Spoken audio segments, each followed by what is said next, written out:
ગુજરાતભરના તાજા અને સચોટ સમાચાર મેળવવા માટે અમારી રાષ્ટ્રીય સમાચાર ચેનલને સબસ્ક્રાઇબ કરો અને બેલ આઇકન પર ક્લિક કરો। સુરતના ઉમરા વિસ્તારમાં ઓફિસ શરૂ કરી નોકરી વાંછુકોને ફેસબુકના માધ્યમથી સંપર્ક કરી યુકેના વિઝા અપાવવાના નામે 1 કરોડથી વધુની રકમ બંટી બબલીની જોડીએ ખંખેરી લીધી હતી। ઉમરા પોલીસ મથકમાં નોંધાયેલ ફરિયાદ મુજબ યુસુફ ખાન પઠાણ અને તેની પત્ની રિવિયા ખાન પઠાણ દ્વારા ઉમરા પોલીસ મથકની હદમાં આવેલા વેસુ ખાતે ઓફિસ શરૂ કરવામાં આવી હતી।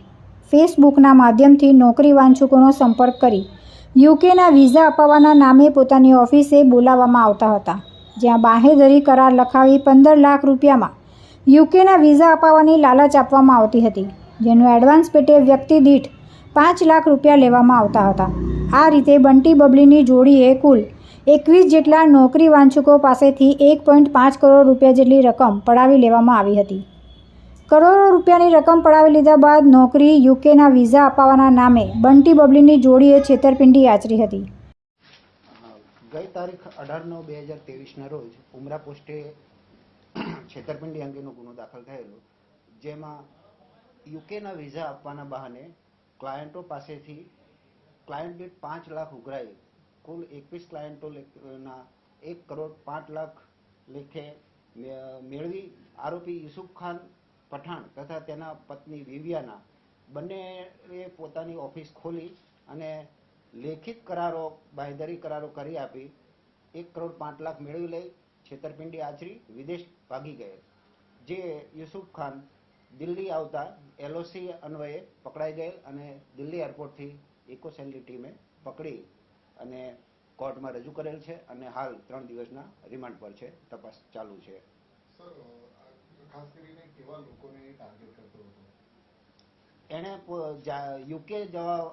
યુકે માટે જ વાંછુક હોય એવા લોકોને ફેસબુક મારફતે જાહેરાત કરેલી અને ફેસબુકમાં એનો પોતાનો કોન્ટેક્ટ નંબર મૂકેલો, જેથી સામેથી લોકો એનો કોન્ટેક્ટ કરી એને મળવા આવતા અને યુકે જવા માટે ટોટલ 15 લાખ એક જણની ફી નક્કી કરેલી અને તે પૈકી 5 લાખ એડવાન્સ પેટે લેતો।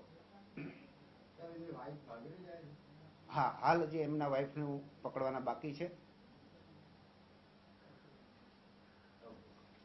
એટલું જ નહીં, પોતાની ઓફિસ બંધ કરી બંટી અને બબલીની જોડી ભૂગર્ભમાં ઉતરી ગઈ હતી, જ્યાં ધરપકડથી ટાળવા ભાગતી ફરતી આ જોડીને ઝડપી પાડવા પોલીસ દ્વારા તપાસ હાથ ધરવામાં આવી હતી। દરમિયાન આ ગુનાની તપાસ આર્થિક ગુના નિવારણ શાખા સુરત ઇકો સેલને સોંપવામાં આવી હતી, જે ગુનાની તપાસ કરી રહેલી ઇકો સેલ દ્વારા બંટી બબલીની જોડી પૈકી આરોપી યુસુફ ખાન પઠાણની દિલ્હી ખાતેથી ધરપકડ કરવામાં આવી છે। ઇકો સેલને માહિતી મળી હતી કે આ ગુનાનો આરોપી દિલ્હી ખાતે હાલ આવી રહ્યો છે, જે ચોક્કસ માહિતીના આધારે સ્થાનિક પોલીસની મદદથી આરોપી યુસુફ ખાન પઠાણને ઝડપી પાડવામાં ઇકો સેલને સફળતા મળી હતી, જ્યારે ગુનામાં ફરાર આરોપીની પત્ની રિવિયાના ખાન પઠાણની ધરપકડ કરવા પોલીસે ચક્રો ગતિમાન કર્યા છે। તુલસી શર્મા સાથે રાષ્ટ્રીય સમાચાર, સુરત।